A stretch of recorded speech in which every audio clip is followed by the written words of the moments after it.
So the other added benefit of doing this is I'm getting weight as low into the rear as possible. So I want to try and keep them behind the rear axle, because we obviously have a lot of weight with the engine being in the front. So the more weight that I can get in the rear, the better. And obviously I'm not running like a fuel cell in the rear, so I've got weight pretty biased to the center, and then obviously you got the engine up front. So we want to get as much as we can to the rear, so I want to shift them back as far as possible.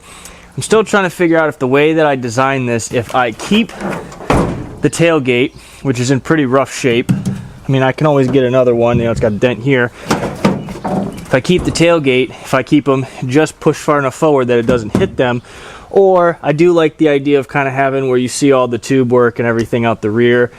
Still kind of floating with my options. I would like to keep the tailgate. I like the other style. If they're pushed too far back out the rear, I think it looks goofy. I want to find that happy medium, so we're going to see what looks best. Part of this whole process, we are going to do a bunch of frame restoration, but for right now, basically want to find out. So this is all getting cut out. This cross member is going to get cut, and we'll be doing a new one, most likely.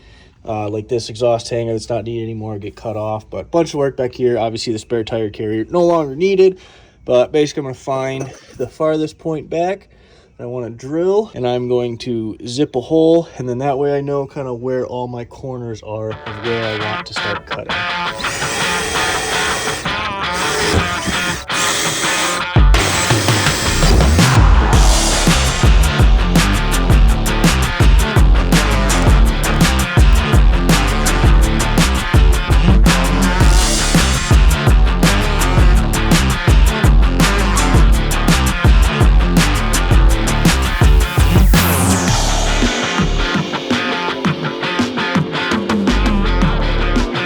So when I'm in the driver's seat, this isn't even actual ride height, but essentially that's what I'm going to be seeing up the rear. I still have a decent bit of visibility, and those are going to shrink probably another 6-ish inches. So I'm pretty happy with that.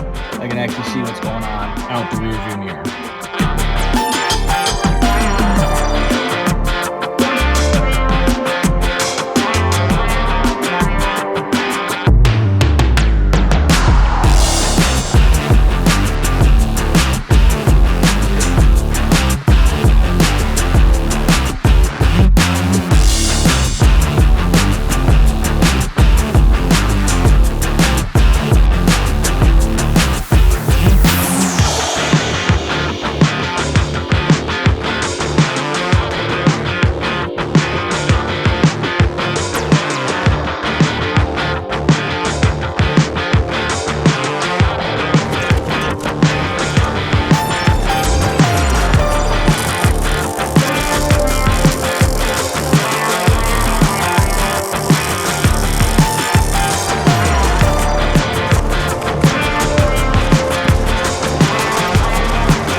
And with that, we have the tire carrier done. Now we still need to make our mounting points for the hooks for the ratchet straps. The tires fit in there super snug, they're super tight, and actually I had to air down the right one just to be able to pull it out. I had it in there so snug, so I'm glad I built it when I had them fully inflated. But I am so happy with how the tire carrier came out, and it is so sturdy in there ever since we added the rear bottom mount. So very happy, it looks awesome. And now that we're done building something super practical for the truck, it's time to do something that is super impractical for the truck.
But what do you think of our wing? Is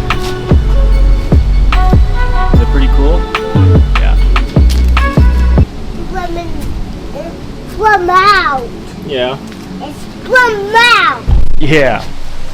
And there we have it. We've got the wing, we've got the tire carrier. Now listen, this is entirely done as a joke, so if you hate it, yeah, go ahead, rip me in the comments. But this tailgate is going away, so that's why I decided to have a little bit of fun with it. I do want to rip it when the truck's back together with the wing on there because I think it's funny, but the tire carrier turned out phenomenally. Still need to make our ratchet strap mounts, so that will be getting done very soon. Right now, working on the engine, so I've got to pull the transmission because, like I showed in the tear out process, crack the bell housing. Thankfully, my neighbor across the street actually does transmission repairs, so I'm going to pull it out and have him rebuild it. As far as update on the engine block, we got a rotating assembly back, but I've been getting comments on all my posts that I need to get the engine line honed because studs change the gap, and I think we're going to have to because this does not want to spin as freely as you want. Yeah, it spins, but like the moment I stop, it stops. Gonna take this over back to the machine shop and have him line home the block.